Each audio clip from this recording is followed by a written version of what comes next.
రామాయణం చదివితే అబ్బా ఏమి కౌసల్యామాతరా అనిపిస్తుంది. ఎప్పుడూ దాన ధర్మాలే, ఎప్పుడూ మహాతల్లి పూజలే, ఎప్పుడూ ఆరాధనే. అంత దైవము యొక్క అనుగ్రహము కోసం పరితపించి ఇంత గొప్ప అశ్వమేధం చేశారు. అయిపోయింది. ఇప్పుడు ఋష్యశృంగుడు వచ్చి అన్నాడు, ఇష్టింతేహం కరిష్యామి పుత్రీయాం పుత్రకారణాత్ అధర్వ శిరసి ప్రోక్తై మంత్రై సిద్ధాం విధానతః అన్నాడు.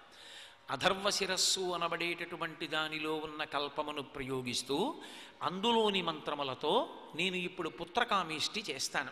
మహారాజా, నువ్వు యజమానిగా పరమ దీక్షతో సుస్థిరమైనటువంటి మనస్సుతో యజమానిగా కూర్చుని హవిస్సునిస్తే సంతసించినటువంటి దేవతలు వాళ్ళు నీ కోర్కె తీర్చడానికి అనువైనటువంటి మార్గాన్ని సూచిస్తారు అన్నాడు. ఆయన ఆ ఇష్టిని ప్రారంభం చేశాడు. ఇష్టి అంటే హోమ ప్రక్రియ యందు దేవతలని ఉద్దేశించి ఆ హవిస్సునిస్తారు. ఆ హవిస్సు పుచ్చుకోవడానికి దేవతలందరూ వచ్చి కూర్చుంటారు యజ్ఞశాలలో. అందుకే యాగశాలకి ప్రదక్షిణం. కాబట్టి అందరూ వచ్చి కూర్చుంటారు. ముందు దేవతలు హవిస్సు తీసుకోవడానికి వచ్చి కూర్చుంటారు. తర్వాత ఒక్కొక్కరి పేరు చెప్పి స్వాహ అంటూ విడిచిపెడితే హవ్యవాహనుడైనటువంటి అగ్నిహోత్రుడు పట్టుకెళ్ళి ఇచ్చిన హవిస్సుని వాళ్ళు స్వీకరిస్తారు. అగ్నిముఖంగా హవిస్సుని దేవతలకి ఇవ్వడం, ప్రీతి పొందినటువంటి దేవతలు మళ్ళీ యజమాని యొక్క కోరిక తీర్చడం. దీని కొరకు అగ్నిని మధ్యలో పెట్టుకుని ధర్మచక్రాన్ని నడపడం. మనమిచ్చిన హవిస్సు దేవతలు తింటారు, దేవతలు వర్షం కురిపిస్తారు. దేవతలు ప్రీతి చెందితే చేసే ఉపకారం ఏమిటంటే వర్షం పడుతుంది.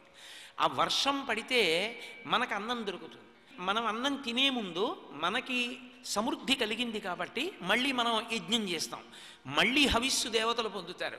వాళ్ళ ఆకలి తీరి వాళ్ళు వర్షం కురిపిస్తారు. మళ్ళీ మనకి సమృద్ధి. ఇదొక చక్రం. ఆ చక్రం అలా తిరుగుతూనే ఉంటుంది. అందులో ఎక్కడా వైక్లభ్యం రాకూడదు.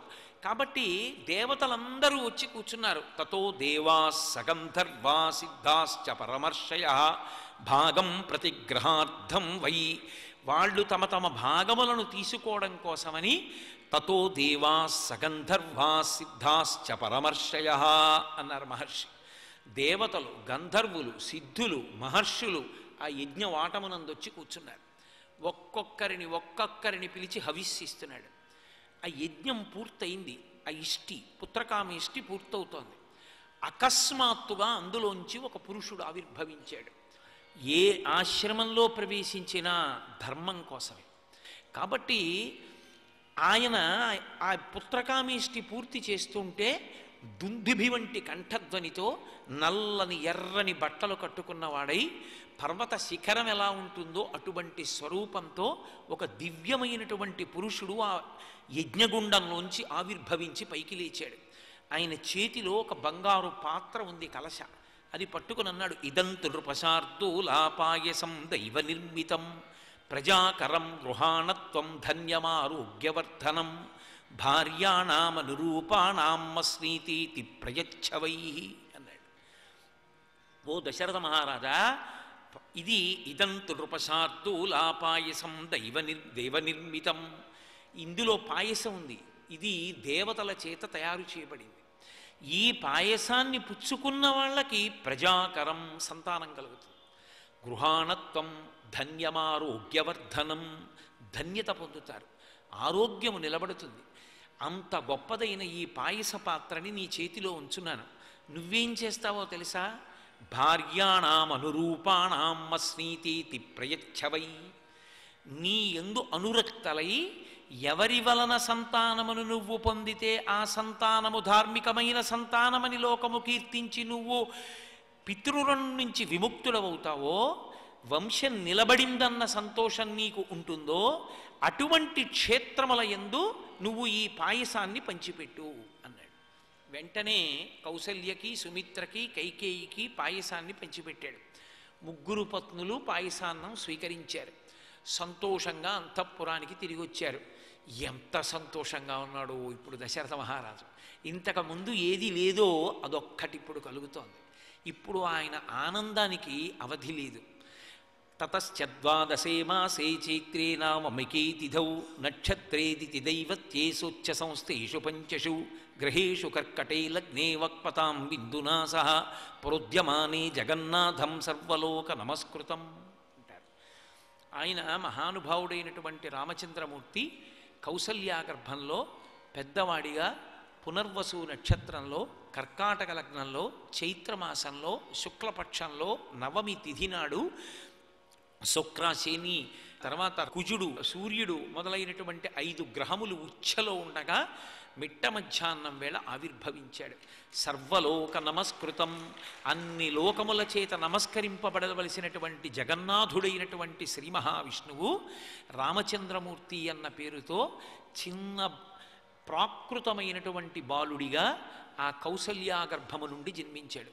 పుష్యే జాతస్తు భరతో మీనలగ్నే ప్రసన్నధీహి.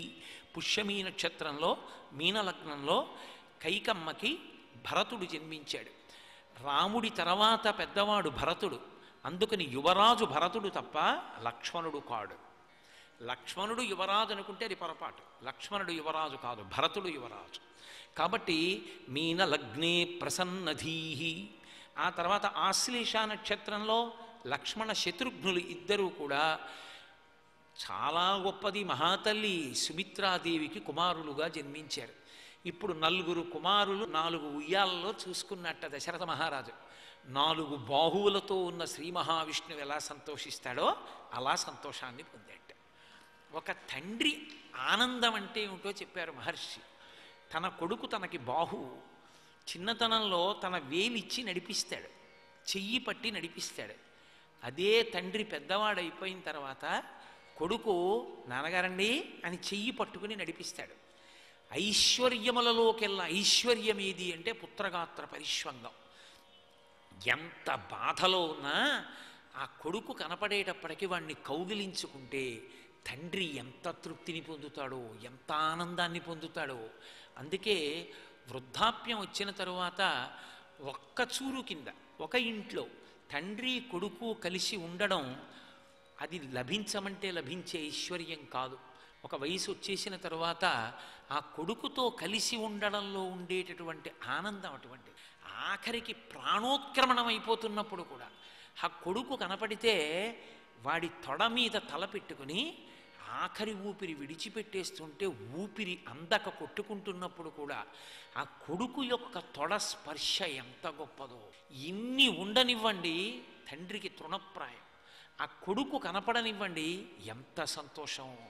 ఆ కొడుకు స్పర్శ అటువంటిది. వేదం ఉత్తినే పెట్టలేదు. ఆత్మావై పుత్రనామాసి, తన ఆత్మ తన తేజస్సు కొడుకుగా భూమి మీద తిరుగుతూ ఉంటుంది. ఆ కొడుకుని చూసుకునేటప్పటికీ అంత తృప్తిని పొందుతాడు. 60,000 సంవత్సరములు సంతానం లేక లేక లేక లేక అలమటించిపోయినటువంటి దశరథుడికి 4 కొడుకులు, 3 కడుపున 4 కొడుకులు పుట్టి ఎవరి అంతఃపురంలోకి వెళ్ళినా వాళ్ళు సంతోషంగా ఉండి 4 ఊయలలో 4 బిడ్డల్ని చూసుకుని వాళ్ళని ఎత్తుకుని ఆడుకుందామంటే 4 బిడ్డల్ని ఎత్తుకోలేక ఇద్దరిని తొడల మీద కూర్చోబెట్టుకుని ఇద్దరిని ఇలా చంకాల చేతుల్లో పట్టుకుని పొంగిపోయిన దశరథ మహారాజు ఎంత ఆనందపడిపోయి ఉంటాడో. అసలు ఇంకా సింహాసనమా రాజ్య పరిపాలనమా? లేక లేక దొరికినటువంటి పెన్నిధి. మార్కండేయ మహర్షి చరిత్రలో మాట అంటారు, పేదలకు పెన్నిధి దొరికినట్లు అంటారు. కొడుకు పుట్టినప్పుడు తండ్రి పొందే ఆనందం ఎలా ఉంటుందంటేట పరమ పేదవాడికి పెద్ద పెన్నిధి దొరికినంత సంతోషిస్తాడు. అంతా పొంగిపోయాడు. ఆ పిల్లలు పెద్దవాళ్ళు అవుతున్నారు. పెద్దవాళ్ళు అవుతున్నటువంటి కొడుకుల్ని చూసుకుని తండ్రి ఎంత ఆనందపడుతూ ఉంటాడో. వాళ్ళు వచ్చిరాని మాటలు మాట్లాడుతుంటే పోతన గారు భాగవతంలో అంటారు, తనయుల సంభాషణములు జనకులకున్ కర్ణయుగళి సద్భూషణములు అంటారు. ఆ తండ్రికి ఆ వచ్చిరాని మాటలతో పిల్లలు మాట్లాడుతుంటే మురిసిపోతాడు తండ్రి. కాబట్టి ఆ 4 పిల్లలు పెరిగి పెద్దవాళ్ళు అవుతున్నారు. ఆనంద సాగరమునందు ఓలలాడుతున్నాడు దశరథ మహారాజు గారు.